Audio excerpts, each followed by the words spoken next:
Hello there, Sagittarius. How are you today? Let's do a quick love reading on you, and let's take a look at the type of relationship you want versus what Spirit thinks you should have, right? What Spirit thinks you need. What type of relationship do you need in order to get you to your highest and best self? So here we go. We'll move everything around here, make sure it's within the screen. We'll take a look at the possible outcomes, the person that's coming towards you next, and maybe your attitude towards this new relationship. Here we go. Bottom of the deck, we've got Queen of Swords, which tells me that we have the energy here of someone that is very honest and very straightforward, very logical as well, someone who's able to really see through any kind of like muddiness and really tell it like it is. And they have clarity, right? But they also have a lot of intuition. So that's the beauty of the Queen of Swords, is that yes, they are very direct. However, they also have the power of intuition. And so they don't always just lead with their minds. They also can, you know, draw within and get the answer to a situation or to a question just by going deep within. Now, what you want is someone that is stable, right? Somebody that knows what they want in their life and is willing to stand up for it and hang on to it. You also want somebody that's probably got some financial stability here. But be careful though, because a lot of times these people here, if you want somebody that's got financial stability, they can be pretty miserly. So that can create friction in a relationship. Now, Spirit tells me that what you need is someone who is probably akin to this, you know, somebody that's got financial stability, because they have had a previous history of loss, maybe financial loss, something in their life where they have lost something that has meant something to them. And the reason why this is important is you are hoping that this individual finds true meaning in things other than material, and also has respect for things that you own or things that you have, right? So someone that is very humble. And so, you know, putting this side by side here, it's pretty much the same. You want stability. You want somebody that is stable financially, for example, or in their material wealth. And then Spirit says, well, yeah, that's nice and all, but you also want somebody who's learned their lesson, who can see things differently, that, you know, when the chips are down, you don't want somebody that's throwing in the towel, somebody that, you know, can see outside of the, you know, the misery or the current strain that's going on, you know, at that present time, and see the possibilities or the future. The good side towards things, you know, in their life.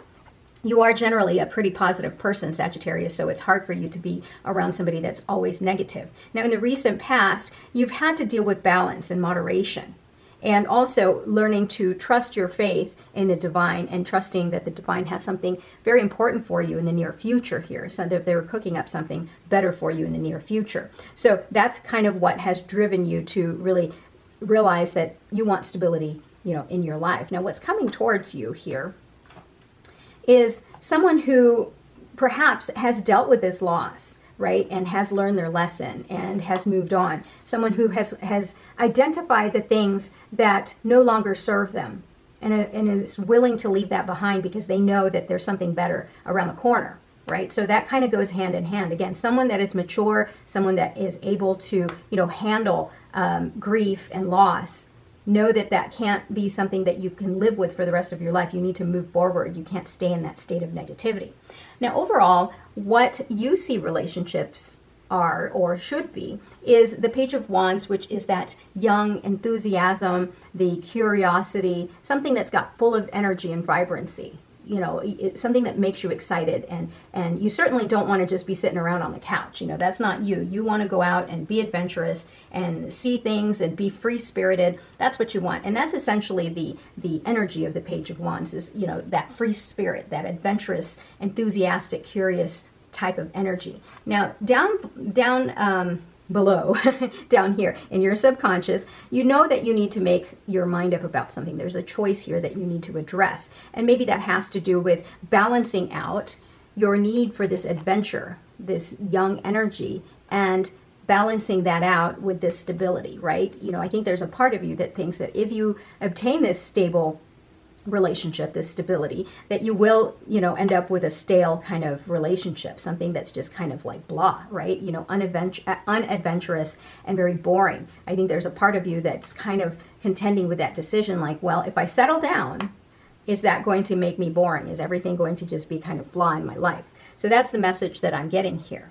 Now, the advice that you're getting is that, now this is usually a card of conflict, But it can also be a card, a message from the spirit world saying that, you know, whenever you have challenges, say in this new relationship, you need to find another approach, another way of communicating. So it's not about winning at all cost, right? So it's not about fighting to the point where only your opinion or your, you know, perspective is heard. You have to find a way so that it's balanced and you actually come to some sort of agreement. It's not about just winning and taking all the swords. It's about coming to an agreement so that you both can work together at improving the relationship, the communication in the relationship. Now, your overall interaction between the two of you is someone here is going to have a sense, and it's likely you. There's going to be an individual here, likely you, that's going to feel trapped, right? Because again, what was I saying here? And what I was saying is that you're a very free-spirited person who wants adventure in your life. And when you settle down and you meet someone who is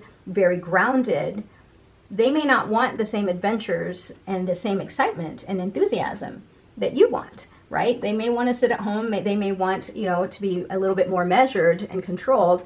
And that's not you. I think that you have a lot of fire in you and you want to go and experience things. And I think that you may approach this relationship with a sense of feeling trapped, like you can't get out. You're not allowed to go do the things that you want to do, right? But here you've got the Ten of Cups, right? The Ten of Cups, this is the attitude that you have towards this individual. I mean, you know, you feel as though this next individual brings you a lot of joy and harmony and love. They complete that emotional aspect in the relationship that you want. However, there's still a part of you that's contending with this decision. And you're afraid of, you know, that feeling like you're not going to be able to express your true self. And here, as far as the possible outcome, I mean, we've got the King of Wands, and the King of Wands is very magnanimous, lots of charisma, very inspiring, lots of passion, right? And so that's going to be kind of the relationship, right? It's going to be full of passion, of course, but it's something that you both are going to have to really work at, right? You're going to have to try to find that balance so that you don't feel trapped and you can obtain that joy and that harmony and that synchrony that you have with this person, right? Everything is going to be about give and take and, you know, and reciprocity. I wouldn't be surprised if we get the Six of Pentacles here, because that's about give and take, right?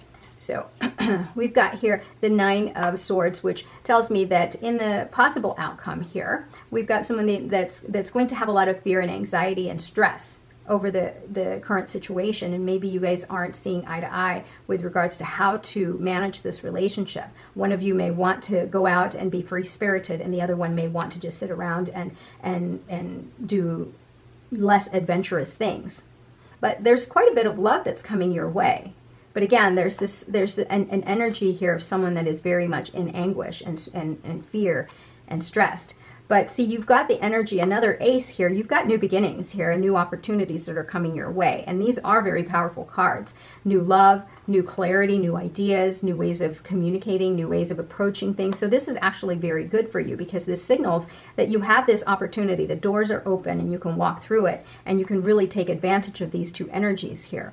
Right? And so that way you can create the relationship that you want. And then now you've got the Fool card, which tells you that you've got this energy of adventure, right? Of starting something new. You've got new, and then new. So everything here is changing in a way that's going to bring this new adventure for you, and you're going to be quite excited for it. You're going to be happy. But I think the message here is that, you know, in order for you to not feel so trapped, you're going to have to make up your mind, make a decision as to, you know, how are you going to express this side of you that's very enthusiastic and very, you know, adventuresome, right? And how do you express that in a way and get those needs met and balance it with the person that you want, right? Because what you want is someone that's going to be stable. And again, finding that balance is going to be difficult, but that comes through communication, right? You both need to sit down and strategize and try to figure out how to come to some sort of conclusion or some sort of compromise in the relationship so that all of your needs are met and same thing as theirs, right?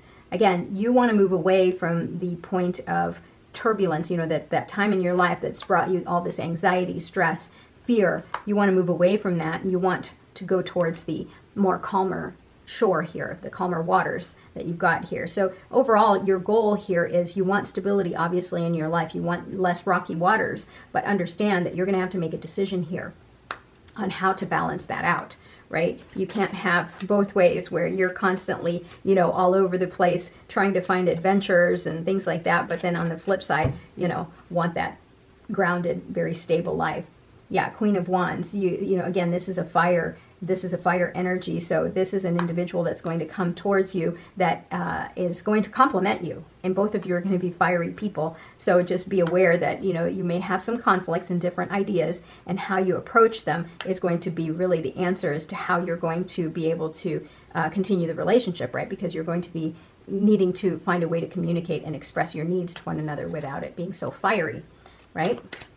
Let's clarify this. The Five of Swords here, what is that about? Yeah, again, you know, there may be someone here that has had previous experiences with conflict in their life, and you know, this might be a trigger. So if you guys get into it, you know, say you have an argument or something like that, you know, something might be triggered in the other person, and of course that can escalate the argument. And so Spirit is saying that one of you, whoever is going through the despair, if both of you are, is going through this hurt and hasn't processed it, it's time for you to really process it, so that when conflict occurs, you're not being triggered and it leads you down to the road of sadness, despair, and heartbreak. Yeah, because look at this. You have to, in the Lover's card here, again, the advice that universe has for you, that the Spirit has for you, is that you treat this individual like a commitment.